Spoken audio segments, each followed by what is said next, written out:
মেলায় যাবি ফুচকা খাবি চড়বি নাগরদোলাতে সঠিক চিনে বেলুন কিনে পারবি তো ঠিক ফোলাতে। আসসালামু আলাইকুম, কেমন আছেন আপনারা সবাই? হ্যাঁ, ঠিকই ধরেছেন। আজ একটা মেলার ব্লগ নিয়ে আসলাম। খুলনা যাব আর ঘুরতে যাব না, এটা তো হতে পারে না বলেন। খুলনা গিয়েছিলাম, তো আসার সময় দেখলাম একটা মেলা হচ্ছিল, ছোট্ট একটা মেলা, বাচ্চাদের বাণিজ্য মেলা ছিল এটা। তো ভাবলাম একটু ঘুরেই যাই।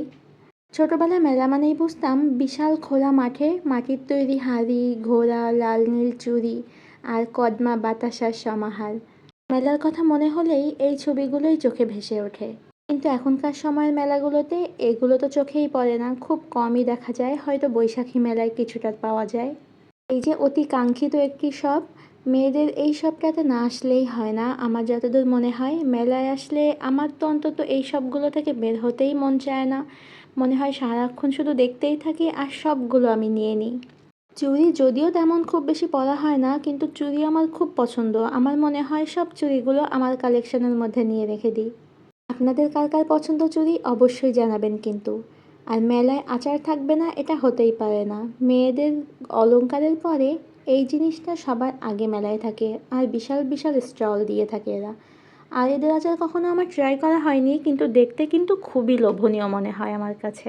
আমার মনে হয় এদের কাছে এমন কোনো আচার পাওয়া যাবে না যেটা আপনি চাইবেন। আর তাদের আচারগুলো দেখতে খুবই লোভনীয় হয়ে থাকে। আমি তাদের এই আচারগুলো দেখে দেখে আমার বাসাটাকে তো একটা আচারের ফ্যাক্টরি বানিয়ে ফেলেছি। আর আরেকটি আকর্ষণ হলো এই যে কাঠের জিনিসপত্রগুলো, কিন্তু আফসোস যে এদের এখনও আনপ্যাকিং শেষ হয়েছিল না, আর আমার হাতে সময় কম ছিল, যার কারণে আমি তারপরে আর যেতে পারিনি। আর আমার খুব পছন্দ হয়েছিল এই বেলুনের স্টলটা, আমার কাছে দেখতে খুবই ভালো লাগে এটা। আর এই যে মেলার সবচেয়ে কমন জিনিস ছেলেদের ওয়াচ, মেয়েদের অর্নামেন্টস, এগুলো তো সব মেলাতেই থাকে। আর বাচ্চাদের রাইড তো থাকবেই মেলাতে। আমার বাচ্চা তো ওঠার জন্য খুব জেদ করছিল, কিন্তু আসলে আমি ভয় পাচ্ছিলাম, যার কারণে আর ওঠানো হয়নি। এই দোকানগুলোতে সবসময় যেন ভিড় একটু বেশিই লেগে থাকে। আর এই সাজানো ডালাতে মিষ্টি পান দেখতে খুব ভালো লাগে আমার। আমার মনে হয় এটা বিয়ে বাড়ির মতন একটা উৎসব উৎসব ফিল দেয় পানগুলো দেখতে। আমার তো দেখতে খুবই ভালো লাগে, কিন্তু আফসোস আমি মিষ্টি পান একদমই খাই না, কোনো পানই খাই না। আর এই যে স্মোক বিস্কিট ছিল, আর এই মগগুলো মাত্র 100 টাকা করে ছিল।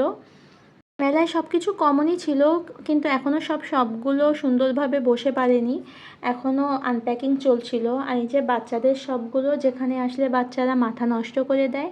আর আমার খুব ভালো লেগেছিল এই পিঠার দোকানটা। লোকটি পিঠা বানিয়ে দেখাচ্ছিলেন ছাঁচের মাধ্যমে, আমি দাঁড়িয়ে দাঁড়িয়ে একটু দেখছিলাম, কারণ পিঠা বানানো দেখতে আমার জন্য খুব ভালোই লাগে, কিন্তু বানানোটা হয়ে ওঠে না।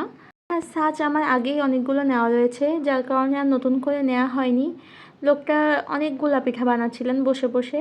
আর এই যে কত সুন্দর সুন্দর চাবির রিং ছিল, সামনেই 14 ফেব্রুয়ারি ছিল, যার জন্য আমার চাবির রিংগুলো দেখে খুব কষ্ট হচ্ছিল। মনে হচ্ছিল ইস, আমাকে যদি কেউ একটা কিনে দিত। সে তো এখন ভুলেই গিয়েছে এই ধরনের গিফট কিনে দেওয়া।